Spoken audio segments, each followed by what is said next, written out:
श्री कृष्णा बच्चों, आज आप पढ़ रहे हैं कक्षा 5 से पाठ 10 नारी शक्ति की प्रतीक। नारी शक्ति की प्रतीक, नारी मतलब स्त्री, औरत, और उसकी जो शक्ति है, औरत की जो शक्ति है उसकी प्रतीक, उसके प्रतीक स्वरूप हम किसके बारे में पढ़ रहे हैं? तो नारी शक्ति की प्रतीक है भगिनी निवेदिता। ये भगिनी निवेदिता के बारे में आज हम पढ़ रहे हैं।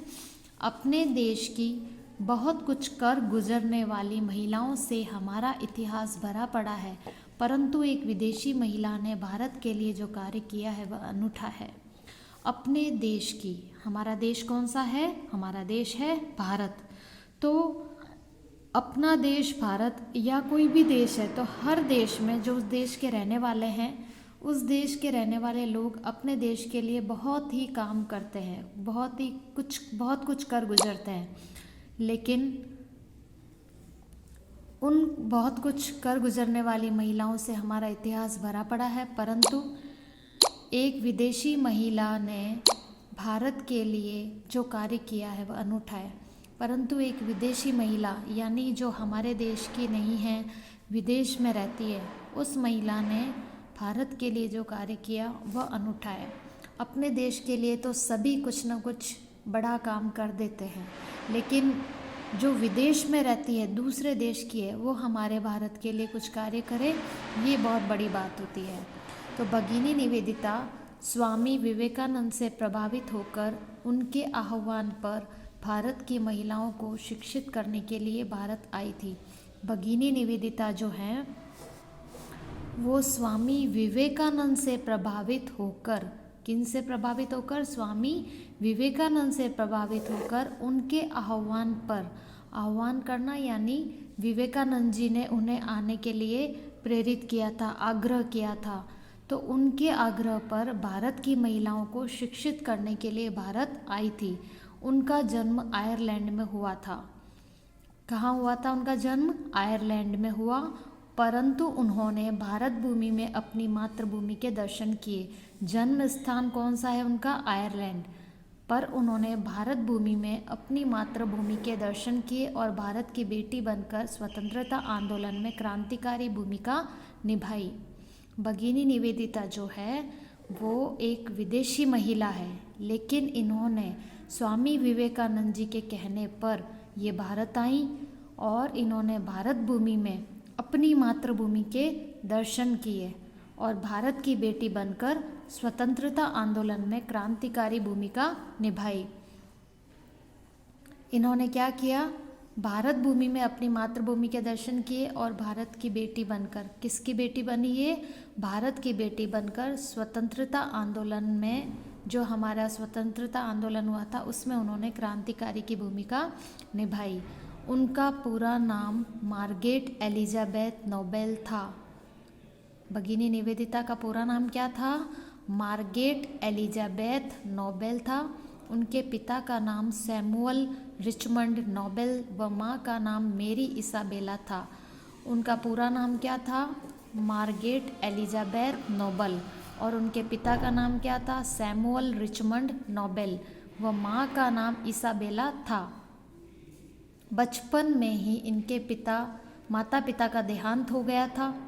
जब ये छोटी थी बचपन में, तभी इनके माता पिता का देहांत हो गया। देहांत का मतलब उनके माता पिता की मृत्यु हो गई जब ये छोटी थी।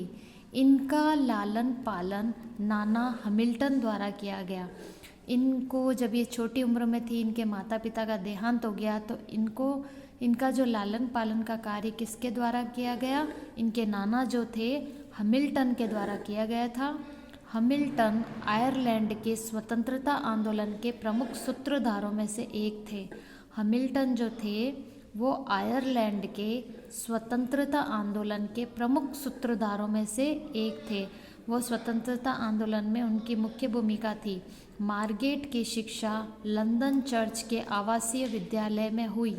जो ये मार्गरेट थी, एलिजाबेथ, इनकी शिक्षा कहाँ हुई थी? लंदन चर्च के आवासीय विद्यालय में हुई।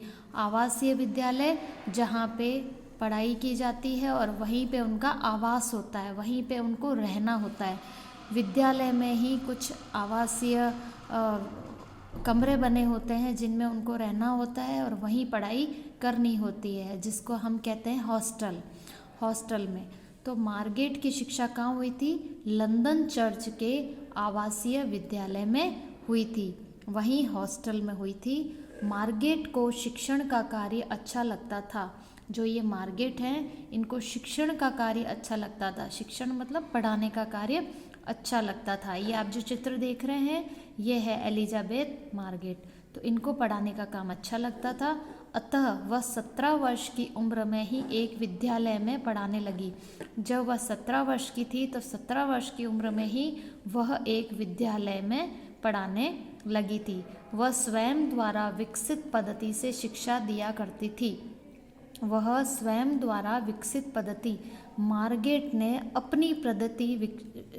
अपनी शिक्षा पद्धति विकसित की थी, उसके द्वारा वो शिक्षा दिया करती थी। स्वयं द्वारा विकसित पद्धति से, स्वयं के द्वारा बनाई गई उस पद्धति से शिक्षा दिया करती थी। धर्म में रुचि होने के कारण चर्च की गतिविधियों में भी भाग लेती थी। उनकी रुचि किस में थी? धर्म में उनकी रुचि थी, और इस कारण से वह चर्च की गतिविधियों में भी भाग लेती थी तथा अधिकांश समय अध्ययन, मनन एवं सत्य की खोज में लगाती थी। और धर्म में रुचि होने के कारण उनका अधिकांश समय किस में लगता था? अध्ययन में, यानी पढ़ने में, मनन यानी किसी चीज़ को सोचना, उसका चिंतन करना, उसका मनन करना, उसके बारे में खोज करना, और सत्य की खोज में ही लगाती थी अपना समय। सत्य की खोज मतलब कही सुनी बातें तो हम बहुत सुनते हैं, लेकिन वास्तविक रूप से उस बात में कितनी सत्यता है, वो बात कितनी सच्ची है, तो सत्य की खोज में ही वो अपना समय लगाती थी।